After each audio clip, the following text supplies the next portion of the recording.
Dialogue Paris-Prague, c'est le podcast de Radio Prague International, produit en collaboration avec le Centre tchèque de Paris et dédié à des personnalités au parcours entre Tchéquie et France. Présentation Anna Kubišta. Artiste pluridisciplinaire et multimédia, Filomena Borecka est notre nouvelle invitée dans le podcast Dialogue Paris-Prague. Elle est notre invitée à juste titre puisqu'elle incarne elle aussi justement ce fameux dialogue entre République tchèque et France. Filomena Borecka, bonjour. Bonjour. Vous êtes issue d'une famille à la sensibilité artistique. En quoi cette présence de l'art a déterminé votre parcours ? J'ai envie de dire que parfois, quand un héritage est trop présent, on peut être tenté de faire totalement autre chose, justement pour pas suivre ce qu'ont fait les autres. Comment est-ce que vous avez trouvé votre voix ? Et là, j'aimerais insister sur le fait, quand je dis votre voix, c'est votre voix V-O-I-E et V-O-I-X. Alors, c'est sûr que c'était déterminant d'être entourée par les parents créatifs. Je pense que leur créativité leur permettait aussi d'affronter un peu la grisaille des régimes totalitaires. Même s'ils n'ont pas pu diffuser le travail, je voyais leur force là-dedans.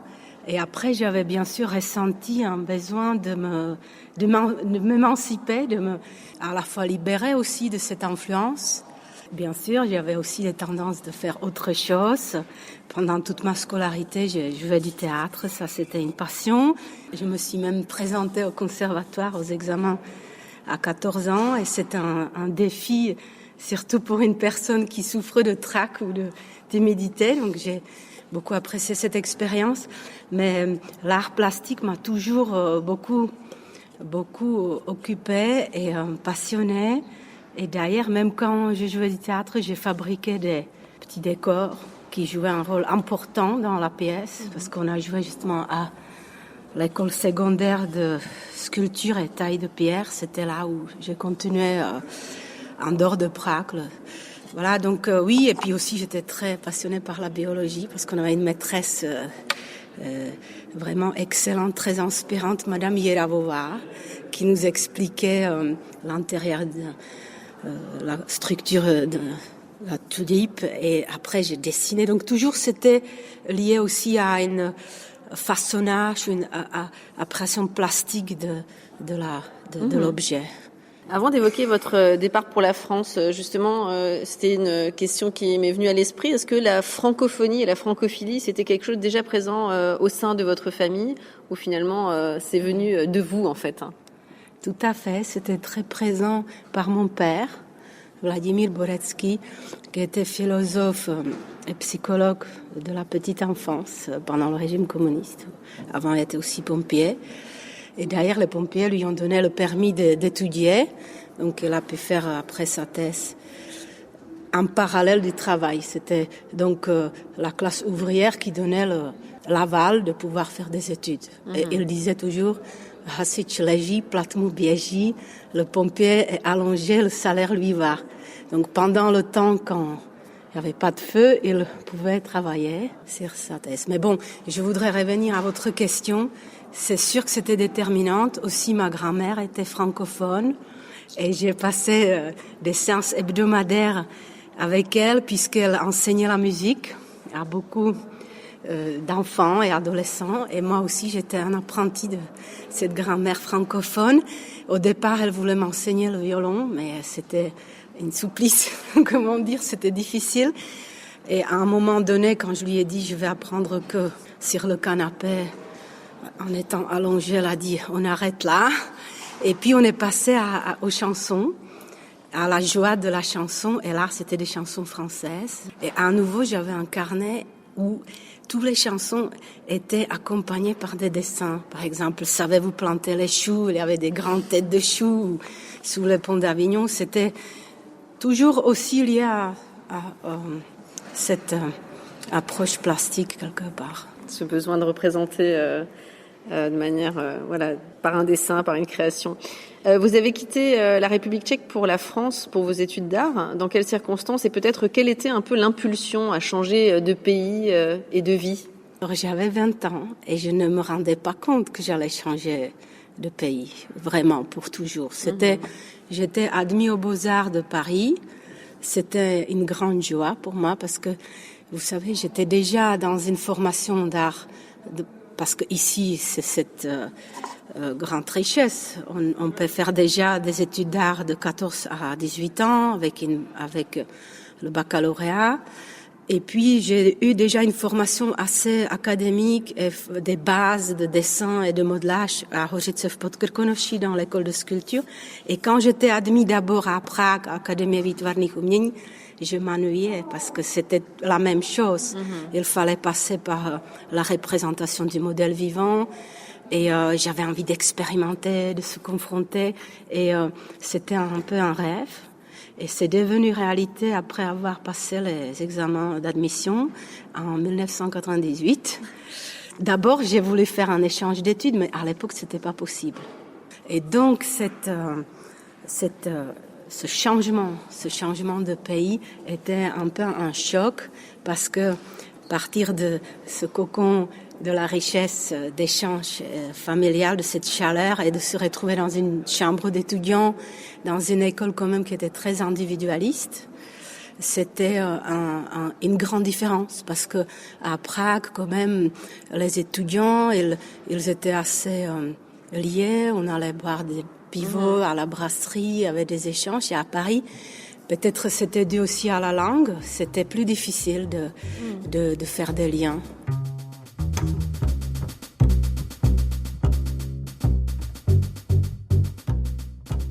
En quoi justement votre parcours et vos origines se reflètent dans votre travail ? Peut-être quelle est un petit peu la part de cette double appartenance tchèque et française dans votre création ? J'imagine que c'est difficile à déterminer, mais peut-être que vous y avez réfléchi. Oui, j'ai réfléchi à cette question parce que je la trouve très intéressante. Par exemple, les artistes tchèques que j'ai pu voir qui ont un travail qui résonne avec le mien, comme Toyen ou Václav Boštík ou Adriana Šimotová, il y a toujours un aspect d'introspection et une ouverture vers l'imaginaire sans borne qui m'intéresse ou que je pense peut être quelque chose qui pourrait un peu déterminer, même si c'est très difficile, des artistes tchèques. Et là, je parle des artistes déjà décédés. Il faudra voir peut-être encore vers l'avenir, mais dans mon travail à moi, ce qui m'intéresse beaucoup, c'est justement cette introspection. Et par exemple, dans mes œuvres récentes, des dessins tridimensionnels, justement, je cherche à trouver par des œuvres qui s'appellent androgynes, cet équilibre, cette unité, intégrité d'un être qui est à la fois homme et femme, et il est complet. Il ne lui manque rien. Et ça, c'était un défi plastique qui m'a beaucoup, je peux dire même excité, parce que c'est pas évident de lier les deux principes des forces antagonistes. Depuis la fin des années 90, puisqu'on parlait de 1998 tout à l'heure, vous oscillez justement entre la France et la Tchéquie, avec quand même une forte implantation en France qui domine. Comment est-ce que vous gérez un peu ce mouvement de balancier, parce que ça peut être une source de déséquilibre intérieur ? Tout à fait, je cherche un équilibre dans ce déséquilibre, de trouver justement les côtés qui peuvent nous pousser à étendre son identité et son âme quelque part aussi, parce qu'on devient les deux à la fois. Et justement, j'ai entamé un travail de recherche qui m'a permis un petit peu stabiliser ce déséquilibre par écrit et aussi par ce travail que donc vous connaissez un petit peu, Phrénos, la banque du souffle, que je mène depuis un certain temps. C'était aussi ce questionnement, qu'est-ce qu'on peut faire dans un monde qui est saturé, où on ressent des crises, que ce soit climatique, la crise d'environnement qui commence à apaiser, et bien sûr des crises économiques, sociopolitiques. Et je me disais que cette pièce, Phrénos, la banque du souffle, qui est itinérante, c'est une sculpture pénétrable, participative, comme une tente qu'on peut plier, qui est donc écologique, on peut le déplacer. Et dans son sein, il y a des enregistrements de souffle de différentes personnes, parce que j'ai désiré m'interroger depuis déjà mon diplôme des Beaux-Arts, où j'ai fait des pièces sonores que vous avez vues. Là, je les ai réunies dans un seul grand souffle, parce que c'est ce qu'on partage malgré tout, quelque part gratuitement encore, dans un échange. Et donc, la banque du souffle Phrénos, l'étymologie du mot, justement, parle de cet équilibre. C'est la volonté et la pensée avec l'émotion. Donc, Phrénos réunit à la fois la pensée et le cœur, parce que c'est comme très Ricard. Donc cette pièce invite le spectateur d'entrer et entendre le souffle des autres et de prendre plus conscience du sien et dans un ensemble plus large. C'est accompagné par une enquête qui est aussi toujours ouverte. Et lorsque cette œuvre est exposée quelque part, je présente aussi des réponses les plus touchantes ou les plus intéressantes ou aussi les plus récurrentes, celles qui se répètent le plus. Et ça accompagne l'œuvre et ça permet aussi d'apporter cet air d'ailleurs et partager grâce à la sculpture pénétrable. C'est intéressant ce que vous dites parce que je trouve que même dans vos dessins, alors évidemment on est à la radio, on peut pas le voir, mais dans vos dessins c'est un peu en fait des espèces d'entrelacs mouvants de lignes fines dessinées au crayon et je trouve que ça évoque aussi ce souffle, c'est-à-dire que vous déployez cette idée du souffle que nous partageons tous en effet, à la fois dans vos sculptures et en 2 dimensions on va dire, mais représentant de la 3 dimensions dans vos dessins en fait.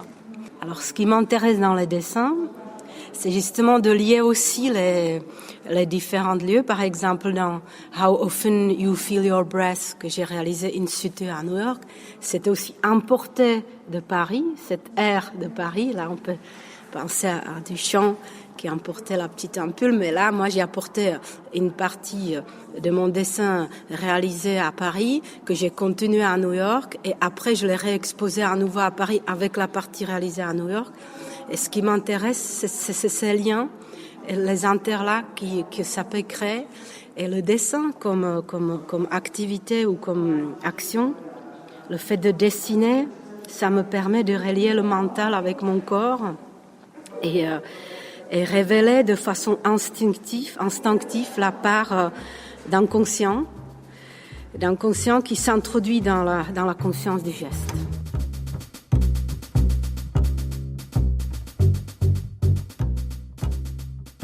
Ce que je trouve intéressant également, c'est que vous travaillez alors avec les crayons Koh-i-Noor. Alors les Français connaissent sans doute pas vraiment ces crayons, hein. Tous les Tchèques les connaissent par contre. C'est une marque très connue ici. Peut-être est-ce qu'on pourrait dire quelques mots sur cette utilisation spécifique de ces crayons-là? À nouveau, ce crayon, en fait, il me fascine parce qu'il a 3 nuances en une mine. Et quand je développe le dessin et quand je tourne le poignet, c'est à nouveau comme chez les androgynes, c'est de réunir ces forces en une ligne. Donc, en fait, elles sont vibrantes. Il y a quelque chose de très fort et riche dans cette... Mais je n'utilise pas uniquement ces crayons-là, j'utilise l'encre avec la plume pour préciser, pour apporter aussi des nuances d'une seule couleur. Donc ça fait... c'est un outil, mais je dois aussi dire que mon outil de travail, c'est mon souffle, c'est la prise de conscience du souffle, d'entrer dans le flow, et dans cette immersion à une concentration intense et profonde, coupée avec le reste du monde, et essayer vraiment d'entrer dans ce qui nous habite. Parce que je trouve qu'on n'en parle pas beaucoup dans l'art plastique des souffles. On parle beaucoup dans la musique. On l'utilise comme outil, comme dans la danse, bien sûr, pour créer une œuvre incarnée. Et moi, je tiens à m'en servir dans ma création comme outil, comme médium, et aussi comme le sujet de ma recherche, puisque j'ai un travail que je vais bientôt soutenir. Je suis très contente d'avoir fini malgré tous les obstacles. Oui, ça c'est le pan universitaire de votre, on va dire, de votre travail en fait. Hein. Oui, c'était un travail de longue haleine pour le coup. Et donc une thèse, on a bien compris. Très enrichissante. Donc tout la thèse, c'est assez en solitaire. Donc justement, alors peut-être revenir sur cette question de souffle avant d'évoquer autre chose. Le souffle, évidemment, on le disait, hein, c'est la vie. Et d'où vient justement en vous cette quête d'énergie vitale dans les objets sculptés ou même dans les dessins? D'où vient en fait cette impulsion en vous qui en fait traverse toute votre création? Alors, je pense qu'au départ, c'était aussi très existentiel.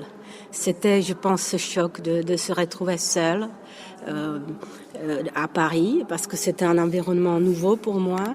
Et c'est là où, dans cette solitude, je me rendais compte de ce qui nous lie, malgré la différence de pays, de situation sociale, des trajectoires de chacun, c'est ce qui nous relie.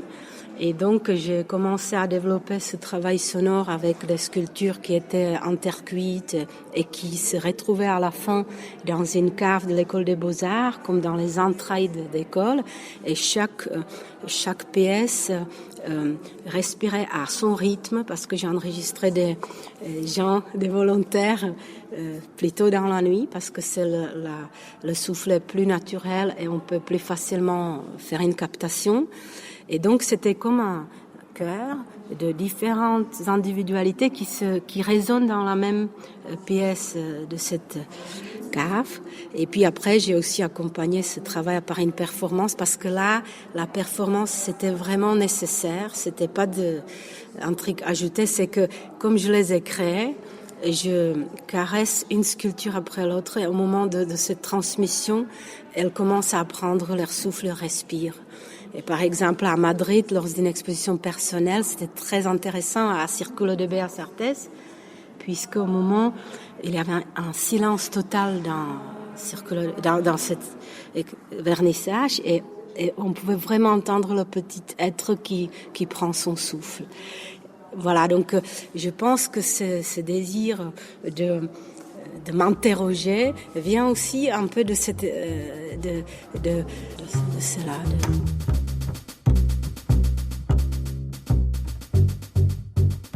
Il y a quelques années, le galeriste parisien Christophe Gratadou relie votre création à l'action painting. C'est un mouvement des années 1950, dont l'un des grands représentants était Jackson Pollock. Est-ce que vous vous reconnaissez dans cette définition ? Oui, tout à fait. J'apprécie cette critique ou cette remarque, parce que je crée aussi des grands formats où je m'implique avec mon corps, et je trouve que cet engagement de corps fait partie du mental aussi, de cette préoccupation qu'on a envie d'investir. Donc oui, j'agis sur la feuille, et elle m'amène aussi sur le terrain où on se rencontre, où se passe quelque chose, cette rencontre avec soi-même qui n'est pas toujours confortable, parce que on est face à des choses insoupçonnées. Quelle place dans l'intuition, dans votre création ? Quelle place occupe-t-elle, cette intuition ? Parce que de ce que vous dites, très clairement, elle est là.